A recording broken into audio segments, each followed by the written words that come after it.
Working in direct support for people with developmental disabilities is deeply human work. It requires compassion, trust, consistency, and presence.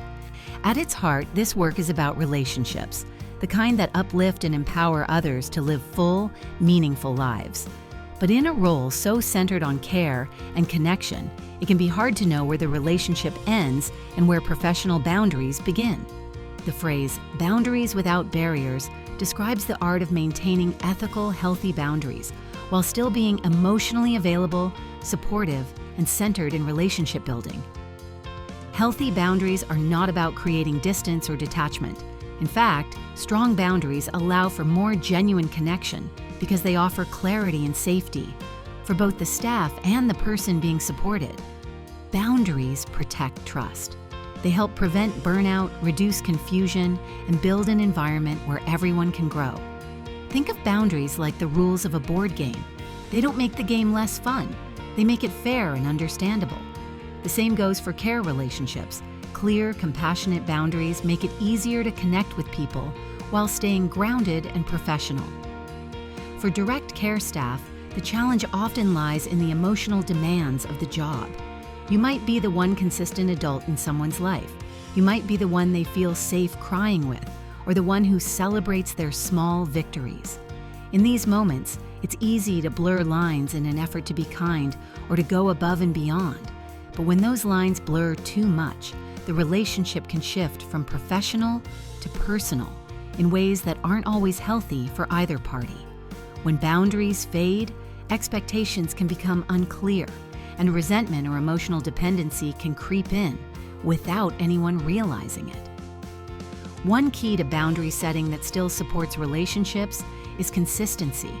People with developmental disabilities often thrive on routine and predictability, and that includes how we relate to them.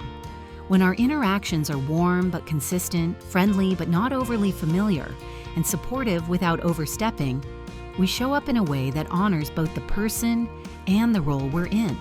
For example, always using respectful language, maintaining appropriate physical space, and not sharing personal issues with the people we support help reinforce the professional dynamic while still being kind and present.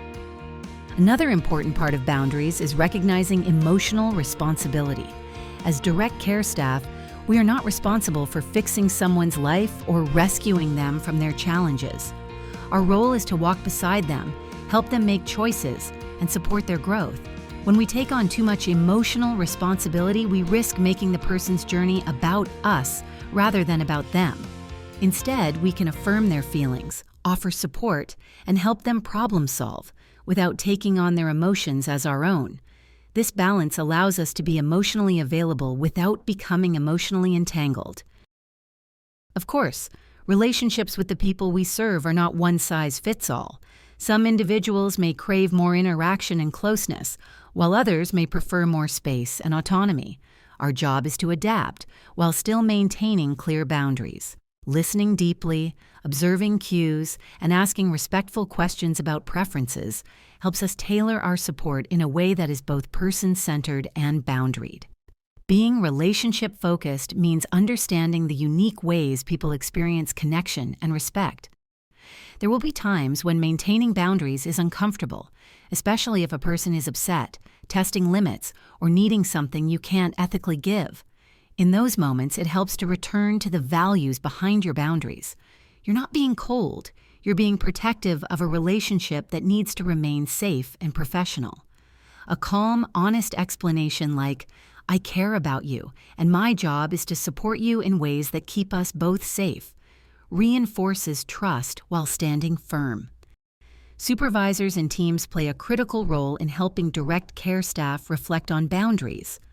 Open conversations about challenging situations, peer support, and regular training create a culture where boundaries are seen as strengths, not as walls. It's helpful to regularly check in with yourself, too. Are you feeling overly responsible for someone's emotional state? Are you starting to take on stress that isn't yours? If so, that may be a cue to step back and reaffirm your boundaries. In the end, boundaries without barriers is not about being less caring. It's about being sustainably caring. It's about showing up with your whole heart, but also with clear expectations, a strong sense of purpose, and an understanding that the most empowering relationships are those that are both compassionate and clear. By practicing this balance every day, you build not just a better workplace, but a more respectful, empowering space for the people you serve to thrive.